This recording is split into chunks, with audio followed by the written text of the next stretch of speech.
BJP MP DK అరుణ మాట్లాడుతున్నారు. Live లో చూద్దాం.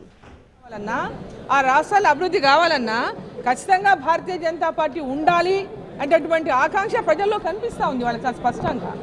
ఢిల్లీ ప్రభుత్వం మీద కేసులు పెట్టడం, అక్రమ కేసులు పెట్టారు, అదేవిధంగా వివిధ ఇబ్బందులు పెట్టి కుట్రలు చేసి గెలిచారు బీజేపీని ఆరోపిస్తారు. ఇప్పుడు గత 10 సంవత్సరాలు గెలిచినప్పుడేమో ఆరోపణలు లేవు, ఓడిపోయినప్పుడల్లా ఓడిపోయిన వాళ్ళంతా ఇదే మాట మాట్లాడడం మనం చూస్తూనే ఉన్నాం.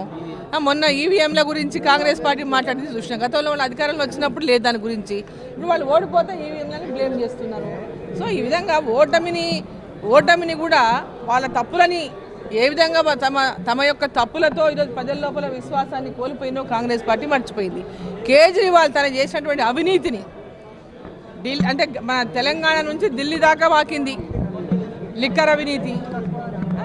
ఆ అవినీతి వల్ల ఈరోజు అభివృద్ధి చేయకపోవడం వల్ల, ప్రజలని మోసం చేయడం వల్ల కేజ్రీవాల్ని ఓడించాలని ఢిల్లీ ప్రజలు కట్టుకొని పెద్ద ఎత్తున ఈసారి ఓడించినారు.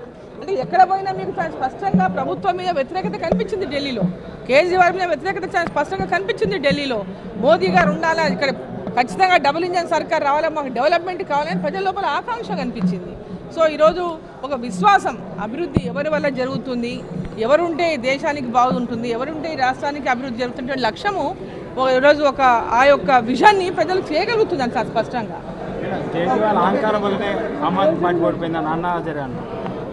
ఇప్పుడు కేజ్రీవాల్ అహంకారమా, కేజ్రీవాల్ మోసాలా, కేజ్రీవాల్ ఒక మాట్లాడేది ఒకటి చేతలు ఒకటినా? కేజ్రీవాల్ చేసినటువంటి అనేక మోసాల వల్లనే, అనేక అవినీతి వల్లనే ఈరోజు కేజ్రీవాల్ ఓడిపోయింది. ప్రజల లోపల కంప్లీట్గా ఆ పార్టీ పైన, నాయకుని పైన వ్యతిరేకత చాలా స్పష్టంగా మనకి ఓటర్ తీర్పే కనిపిస్తూ ఉంది. అంటే తప్పుడు ప్రచారం చేయడంలో బీజేపీ సక్సెస్ అయింది. ఒక గ్లోబల్ ప్రచారంతోనే ఢిల్లీలో కావచ్చు, గత ఎన్నికల్లో కావచ్చు ఓటు సంపాదించుకున్నదనే ప్రచారం కూడా. ఇప్పుడు ఓడిపోయిన వాళ్ళంతా కూడా మేము ఎందుకు ఓడిపోయినాము అనేది వాళ్ళు రివ్యూ చేసుకోవాలి. అది కాకుండా ప్రతిపక్షాలకు ఇట్లా మాట్లాడేది వల్లనే, మమ్మల్ని ఈ విధంగా బ్లేమ్ చేసేది వల్లనే అని వాళ్ళు అనుకోవడం అనేది కరెక్ట్. అది వాళ్ళు కనుక నిజంగా వాళ్ళు చేసినటువంటి తప్పులు తెలుసుకోకుండా ఇప్పటికి కూడా మేము చేసిన పొరపాట్లు ఏంటి, ప్రజలు మమ్మల్ని ఎందుకు తిరస్కరించినారు అనేటటువంటి రివ్యూ లేకుండా అది కూడా వాళ్ళ ఓటమి కూడా ప్రతిపక్షాలే కారణం అనేటటువంటిది మాట్లాడడం సమంజసం. ఢిల్లీ ప్రభావం తెలంగాణపై ఏ విధంగా ఖచ్చితంగా ఉంటుంది.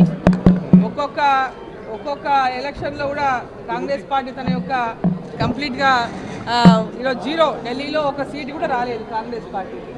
సో తెలంగాణలో, కర్ణాటకలో, హిమాచల్లో 3 చోట్ల మాత్రమే ఇవాళ కాంగ్రెస్ పార్టీ అధికారంలో ఉన్నది. ఇక్కడ కూడా ఎట్లా అధికారంలోకి వచ్చిందో మనకు అందరికీ తెలుసు.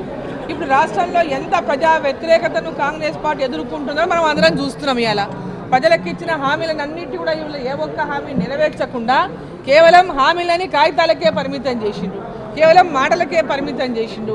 గ్రౌండ్లోనేమో ఏమీ లేదు, సున్నా.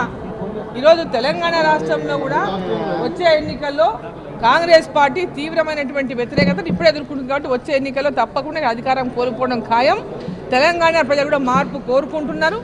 భారతీయ జనతా పార్టీని భవిష్యత్తులో తప్పకుండా అధికారంలోకి తీసుకొస్తారనే విశ్వాసం కూడా మాకుంది.